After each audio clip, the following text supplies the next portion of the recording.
Free audio post-production by alphonic.com.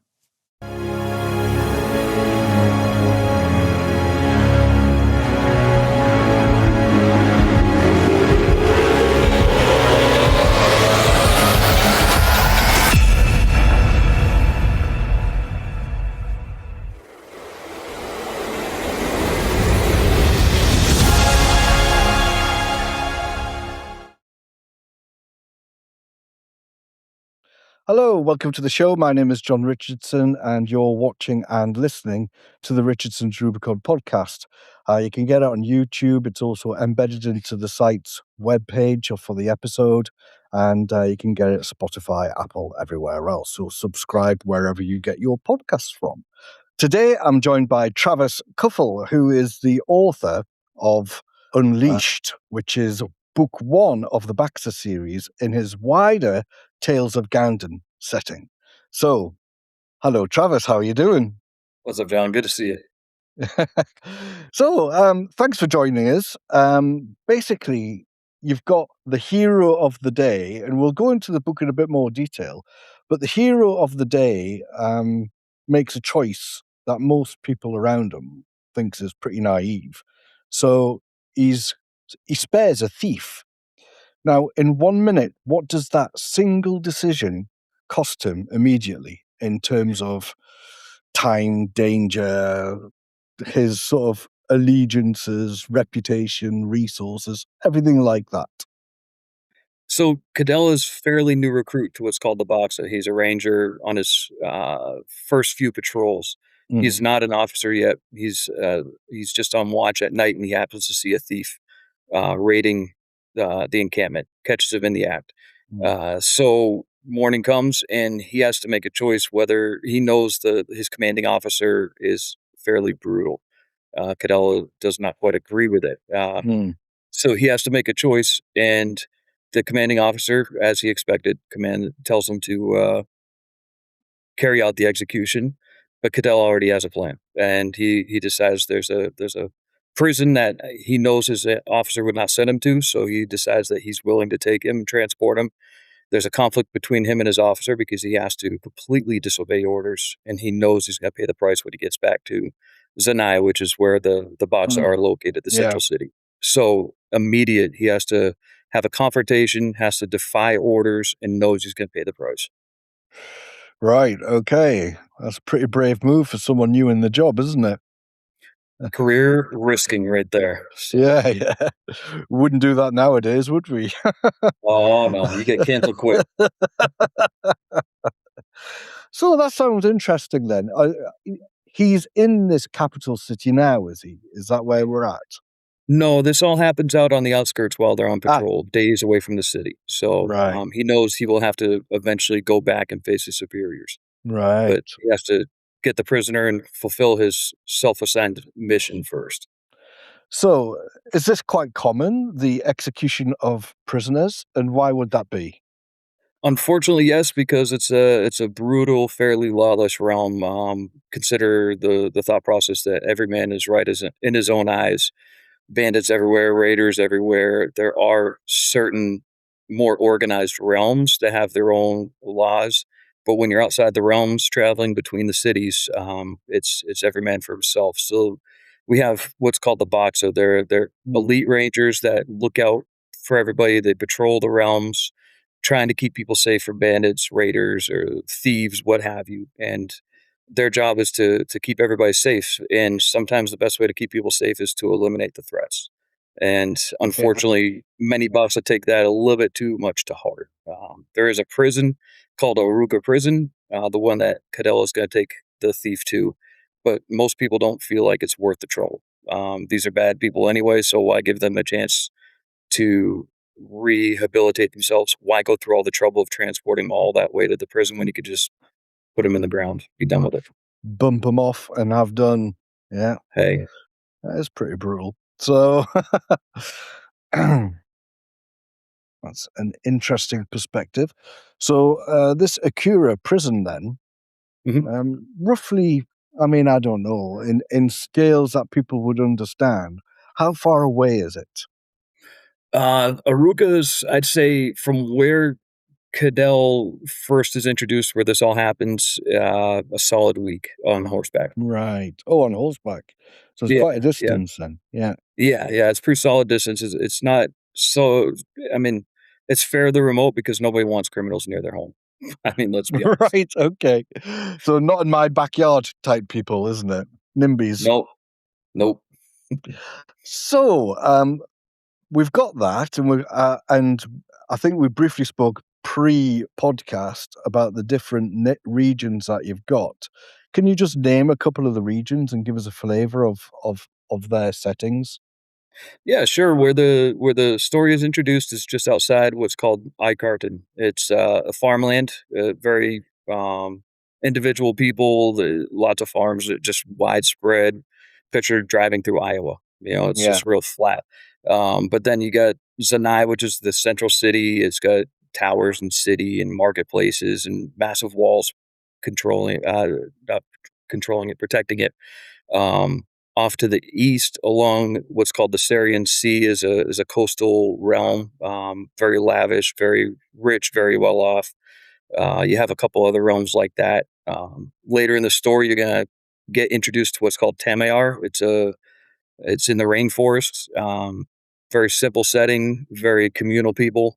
They love to get along, help each other out, but they're tormented by another realm that's doesn't believe in providing for themselves. They believe that their provision comes from other people's labor. So they Right. like to steal from people and take the stuff from the people of Yeah. Tamayar. So you got kind of a wide range, and the elements all affect. If you're in the rainforest, the sweat, the bugs, the animals are going to affect you. If you travel to another realm called Arena, way out in the center of the Mid-Barrows Desert, there is no law, and that's where people go if they want to Right. participate in the depravities of life. Let's just put it that way. So, Oh, really? yeah, it's not a good place to go. Oh, really? Oh. Picture You Las did Vegas, raise my hopes up there, but a very Las Vegas type setting, Oh, okay. Well, okay. Um, Yeah, so, we haven't spoke about magic yet, but you've got magic right. in your world, haven't you? Yep, So, yep. do you wanna just quickly go through that, the different types of Yeah, magic you've got, and what it's yeah, sure. called, and where it came from, and all of that Yeah. jazz? So the magic is called Hodrick. It comes directly from the voice of the creator, known as Yakol. And it's dead in the current setting where Unleashed happens. It's starting to awaken. There was an event about 1,000 years before, during what's called the Thurin War. There's references to it throughout the books, throughout the series, where the voice of the creator was separated through an explosive event from Ganden, and the magic was lost as well. So a lot of people lost hope in that. Right. Yeah, so it hasn't existed. In fact, many people don't believe it even happened.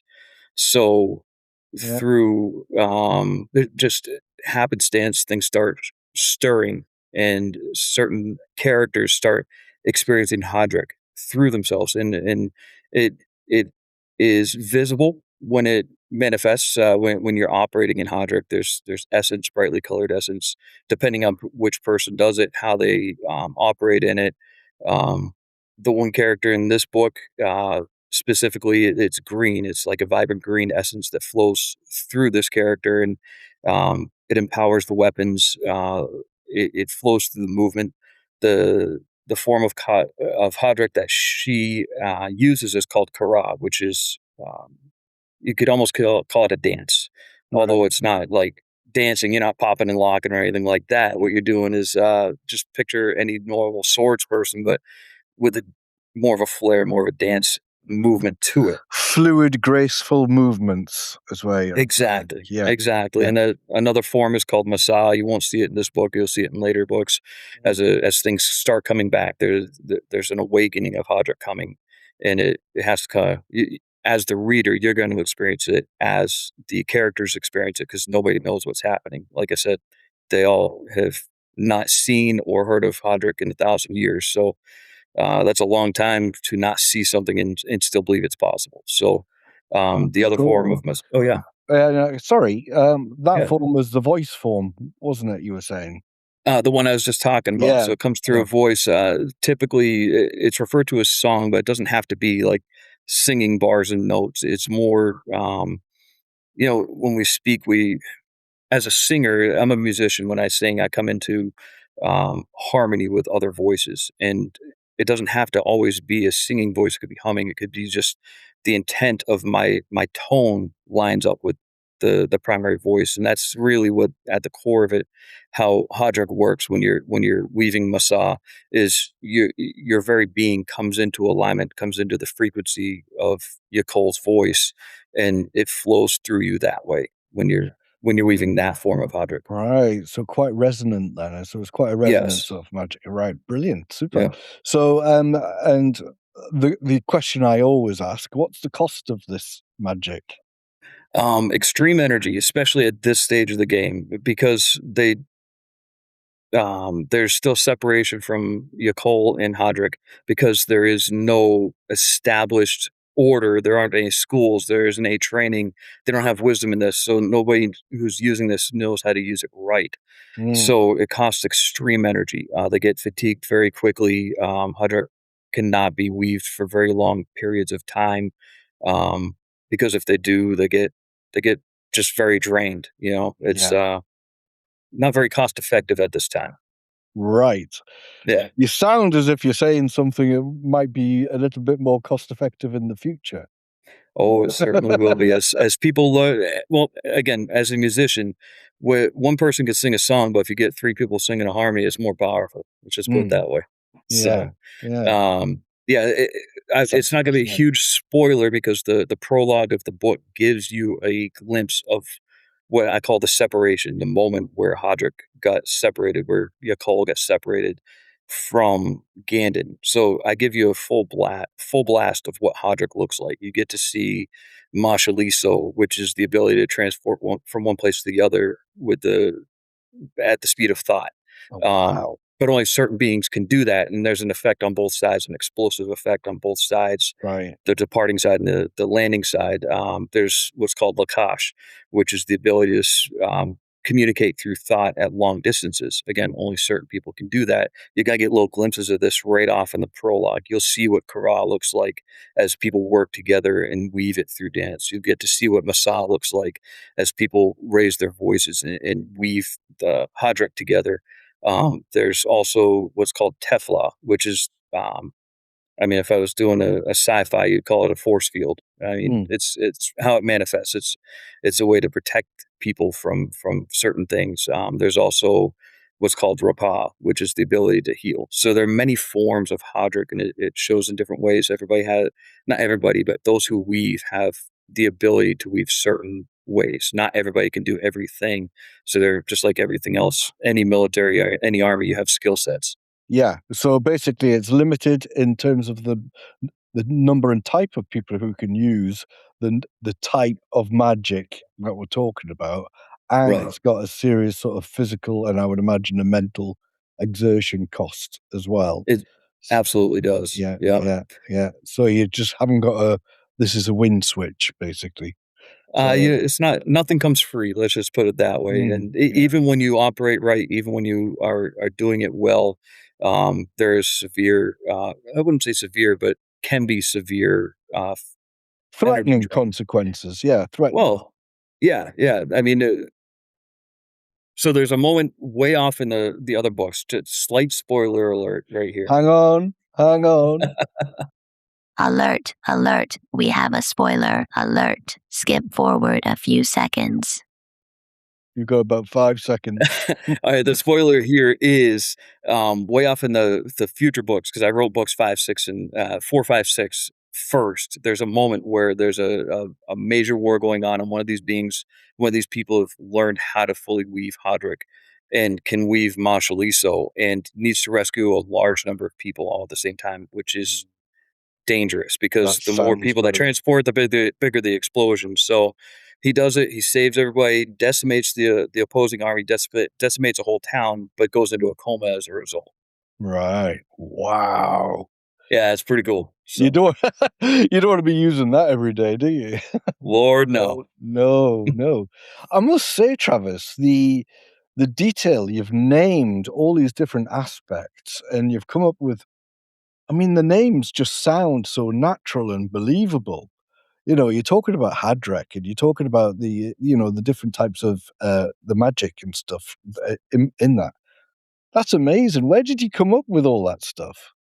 So this is my I don't you'll never see it in the books particularly, but I'm a believer. I've been a pastor in the past. I'm a biblical scholar, Hmm. and I love studying language, especially Hebrew language. I love studying how everything plays out. So believe it or not, this is all written from not Christian bent, but Christian inspiration, if you will. The overall story is based upon mercy triumphs over judgment, which is a scripture in the Bible, where we choose mercy over judgment, and you get to see how this plays out in one of the people's lives in the book. So all this Hadric and all these other things are all biblical. All Right. these they all happen in the Bible. People transporting to different places, being able to speak through minds, being able to heal, being a song and dance and all that. So without trying to proselytize anyone, it's all inspired by scripture, by history. So I just take what I've seen. I take what I study, and I have come up with different terminology for it. Typically, Hebrew roots in its origin for the names.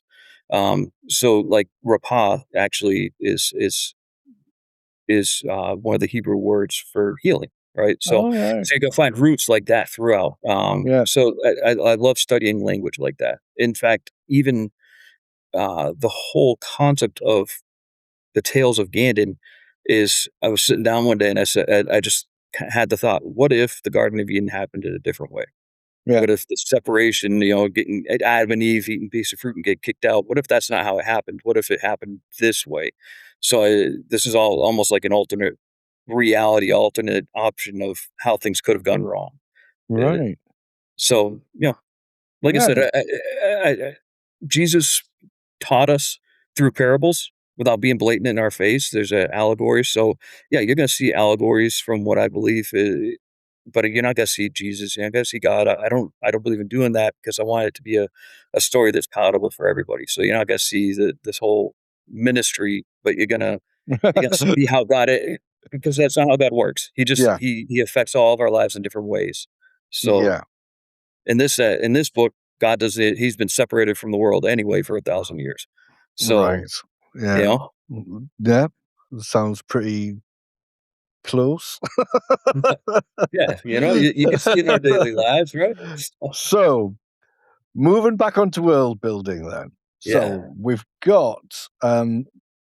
I've got a header on my sheet here, which is called the relic economy. Okay. Mm. So, there's an ancient amulet valuable enough to motivate a bloody pursuit. So, what's the street level impact of relics like that? Do people hide them? Do they worship them? Do they trade them? Do they report them? Do they kill for them? You know, what kind of behavior exists in Gandon because these real relics exist? So they exist, but nobody knows about it Right. because it's so ancient. Because history has been wiped out, people have no appreciation for what was, and so they don't even realize the power of these relics. Actually, there's going to be a spoiler right here. Another one. Oh my God. Alert, alert, we have a spoiler. Alert, skip forward a few seconds. There we go.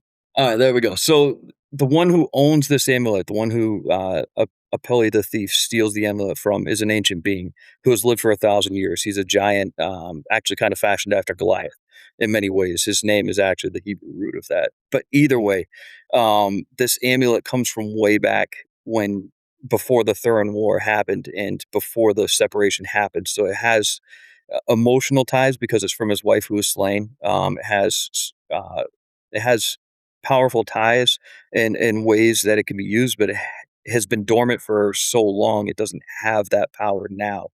But because he knows what it has, because of the emotional tie, because of he knows the capabilities, it has extreme value to him personally, Personally. even though nobody else would ever know. Right. So, Okay. and you're gonna have other items like that. So because we're already in spoiler alert, we don't have to hit it again. There's a future trilogy I'm already developing. That is down the road, and there are certain stones that you'll see presented throughout the stories. These stones have power, and I'm not going to tell you what the power it is. I'm not going to tell you why. I'm just going to tell you they're little Easter eggs now, so that when you read the third trilogy, you can look back and say, "Hey, I noticed that stone here. I I noticed know that about stone that. here." I've come across this before. Uh-huh. Yeah. Yep, and that's what it is. I'm just planting seeds right now. So there's certain things that are dormant that have power and nobody knows about it. Right. So, thank you for that answer, Travis. That's quite the tease there. So, I thought I'd had a proper question there with the sort of, you're going to have behaviors changed already, but no, there's only one. All right, thanks. So, tell me more about the Baksa then, because the Baksa I've got down here is that they're elite warriors not bound to any single realm. Is that right? Mhm. Yeah. This is 100% correct. So they're I don't want to call them realmless, but they're from all the other realms. They're recruited, they're drawn, they're welcome to join to this central force called the Baksa. Only the best of the best are allowed in, or welcomed in, should I say. They go through intense training.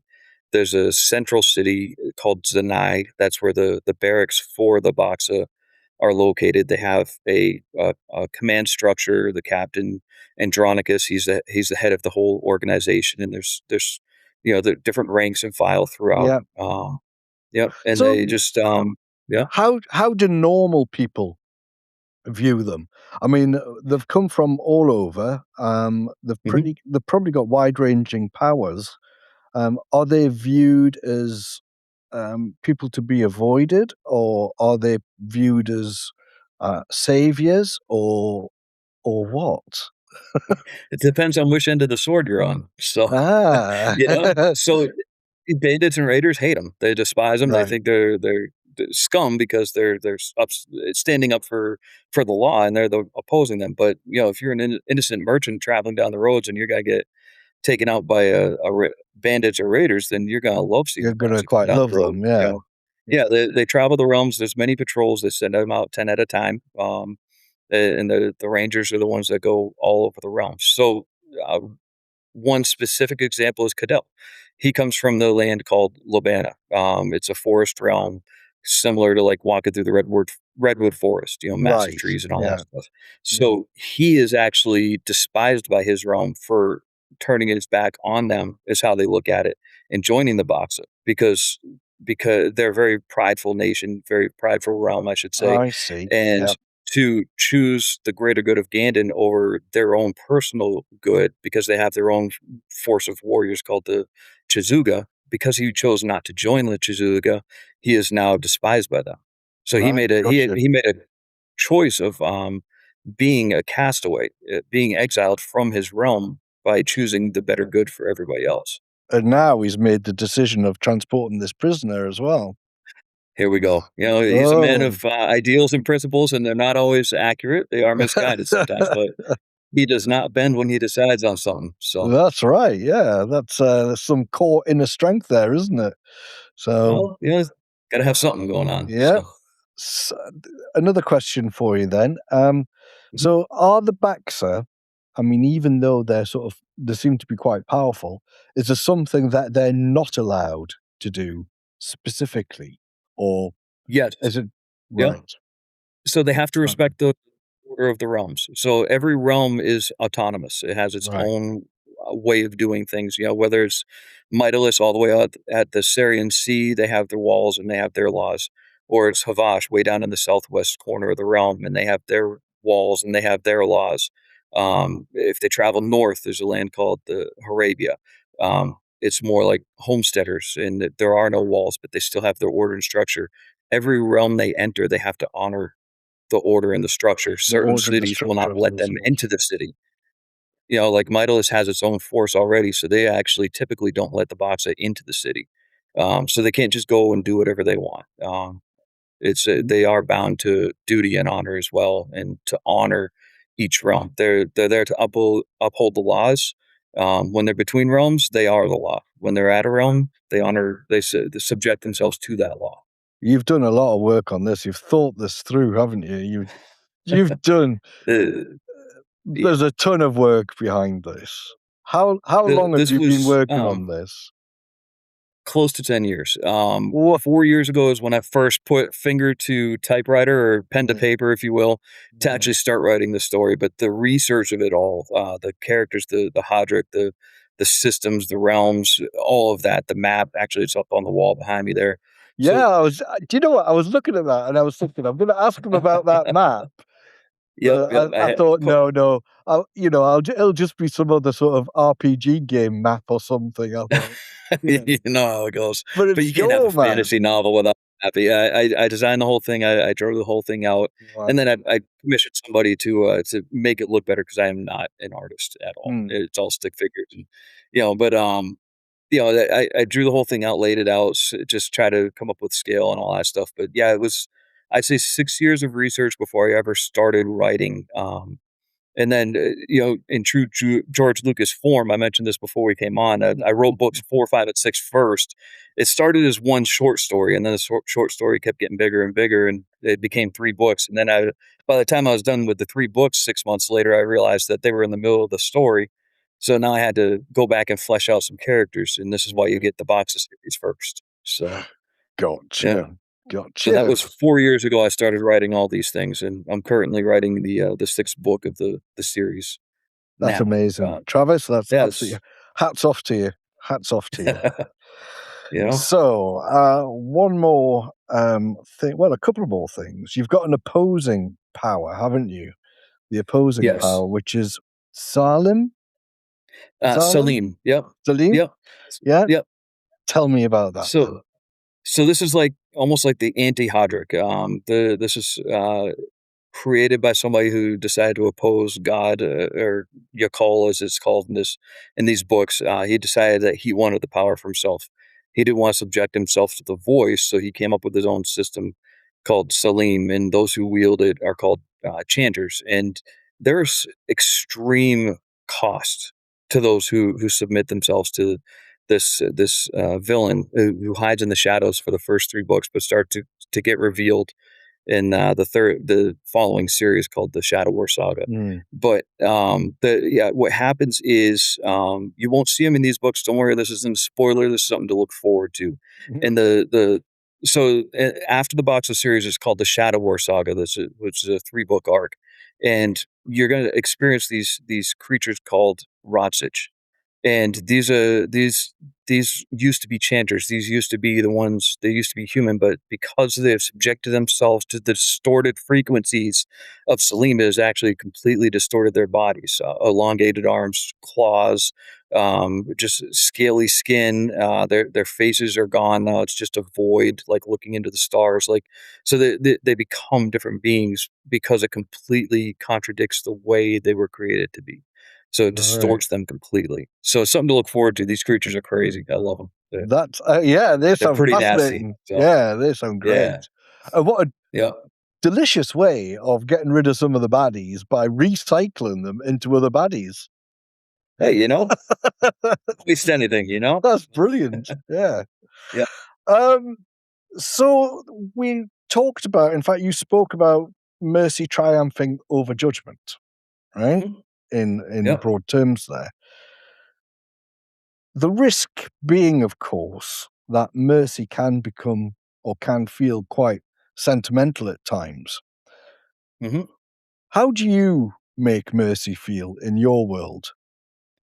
Terrifying.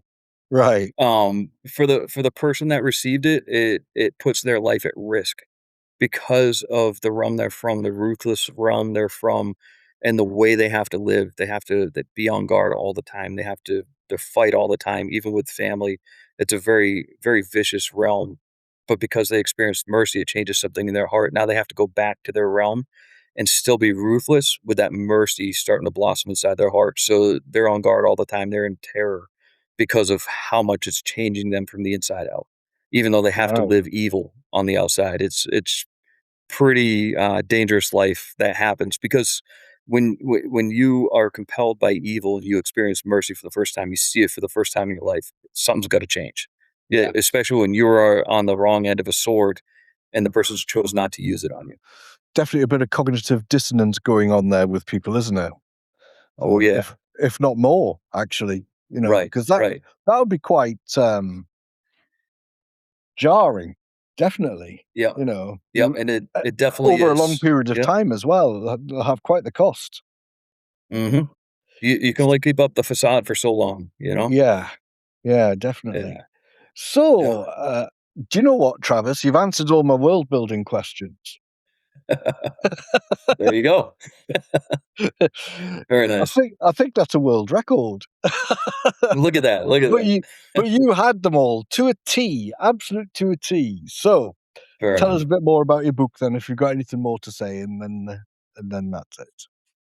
So yeah, Unleashed just released. It went live this past week. It's the debut novel. It all put out by Jumpmaster Press, and they're fantastic team coming up with the cover and helping through the editing process and all that.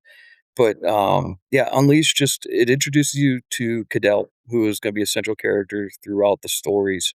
It introduces you to some other people that I'm not going to name. You have to experience them yourself, but it gets deep into understanding how mercy, when somebody receives it, can really upend their whole lives. But you're also gonna have swords, you're gonna have bows, you're gonna have the magic, you gotta learn what Hodrick looks like as the characters experience it. Because for me, Hodrick was the central tenet to writing the stories in the first place.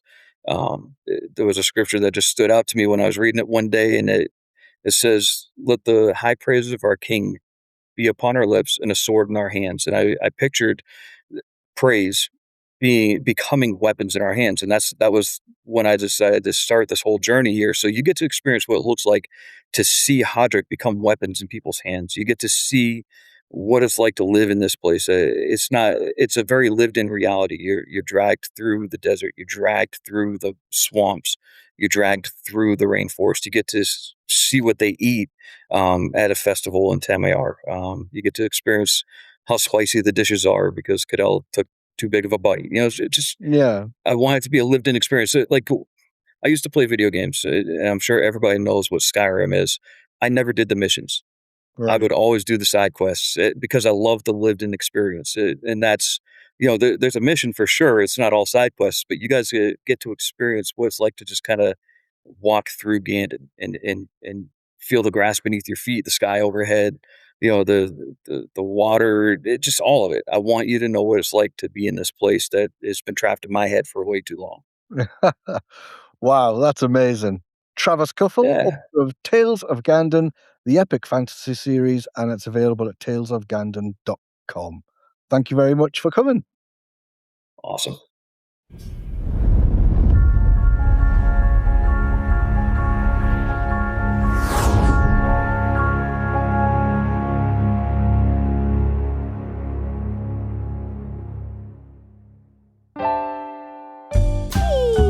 Get John a coffee using coffee.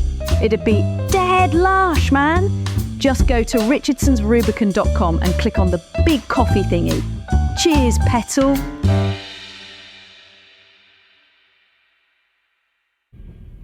Hello, this is the annoying bit at the end where the podcast hosts say, subscribe wherever you get your podcasts from. Well, of course you can do that, but you can also visit the website at richardsonsrubicon.com.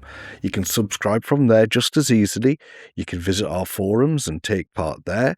You can also read all of the episode show notes. There's some archive stuff as well. And if you're in the mood and you're a writer and you've made some terrible, terrible errors in the past, you can also use our anonymous confessional and let it all rip.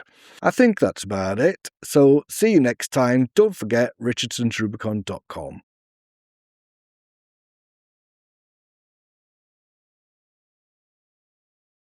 Free audio post-production by alphonic.com.